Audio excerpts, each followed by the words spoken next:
Ninafurahi kuwepo hapa leo. Tumesaini mikataba na taasisi za fedha ambayo ina kiwango cha shilingi bilioni 63. Hii ni mikopo ambayo itaenda kusaidia kuwapa makampuni ya Kitanzania, makampuni ya madogo na ya kati kuweza kupata mitaji ya kuendesha biashara zao.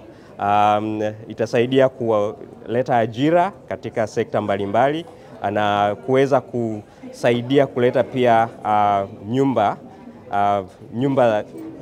tunaita affordable housing kwa kupitia kuwapa watu mitaji ya muda mrefu kuweza kununua na kujenga nyumba. Tunaamini itaweza kusaidia kuendeleza uchumi na kusupport serikali katika mikakati yake, especially mpango wa maendeleo wa nchi ambao unatekelezwa kwa sasa hivi. Tanzania imenufaika kwa kiwango kikubwa. Viwanda vingi ambavyo vilianzishwa mwanzoni, kama unataka kwenda kwenye historia, vilipata mikopo kutoka EADB. Sitaki kutaja majina hapa, lakini unaongelea viwanda vya simenti, viwanda vya sukari, vingi vilipata mikopo kutoka EADB. Lakini kwa sasa hivi kwa miaka ya karibuni, kama alivyosema mkurugenzi wa maendeleo wa TIB, EADB pia imekuwa inasapoti taasisi za hapa nchini kuweza kutoa mikopo kwenye sekta mbalimbali za maendeleo. Kuna kilimo, kuna viwanda, lakini EADB yenyewe pia imesapoti moja kwa moja. Kuna ujenzi wa SGR, miradi yote ya kimkakati katika nchi hii. EADB imeweza kushiriki na kutoa fedha kwa ajili ya kuitekeleza hiyo miradi.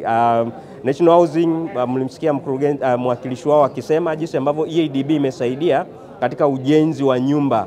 Sio tu nyumba kubwa za kibiashara, lakini hata hizi tunaita affordable housing, especially Dodoma.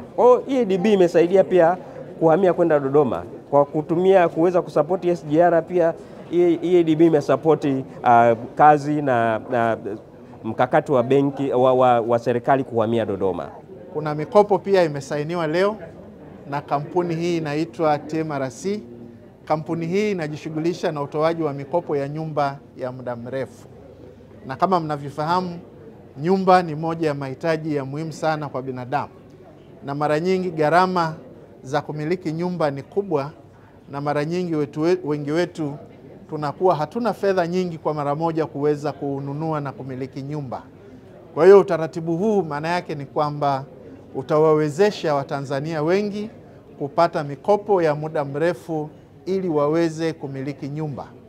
Na kama ambavyo mmekuwa mkifuatilia kwenye tukio hili la leo, tumewaambia hawa wenzetu ambao wamefanikiwa kupata fedha hizi leo, wawaambie Watanzania waweze kujua kwamba hizi fedha zipo, wazitumie, watangaze utaratibu ambao unahitajika.